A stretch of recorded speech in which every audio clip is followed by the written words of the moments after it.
তহঁতক কৈছই মই আহি পালো তৰাৰ দেশত ইয়ালৈ অহা বাটটো জোনাকী এন্ধাৰ ইয়াত গছবোৰ নমৰে ফুলবোৰ সৰি নাযায় মই আহি পালো ইয়াত সকলোৰে এটাই শাৰী জাতি ধৰ্ম উচ্চ নিজ এইবোৰ ইয়াত নাই মোৰ সিদ্ধান্ত ঠিকই আছিল বুজিছ মই কৈছিলো যে মোৰ কোনো জাতি নাই মোৰ কোনো ধৰ্ম নাই মই মুক্ত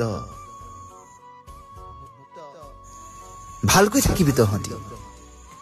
অসমখন তহঁতি চাব লাগিব সত্য কথাবোৰ চিঞৰি কবি ঘেন্টা খাতিৰ নকৰিবি মোলৈ আকৌ ৰৈ নাথাকিবি হতাশা আহিলে গাবি যদি জীৱনৰ ৰংবোৰে লুকা ভাকু খেলে যদি আশাৰ চাকিতি উমি উমি জ্বলে জীৱনত কোনো কাৰণত থমকি নৰবি বুকু ডাঠ কৰি গাবি ধুমুহাৰ সতে মোৰ বহু যুগৰে নাচো ধুমুহাৰ সতে মোৰ বহু যুগৰে নাচো মই নাই বুলি আকৌ খাৰঘুলি ঘৰটোলৈ নহাকৈ নাথাকিবি দেই বহাগত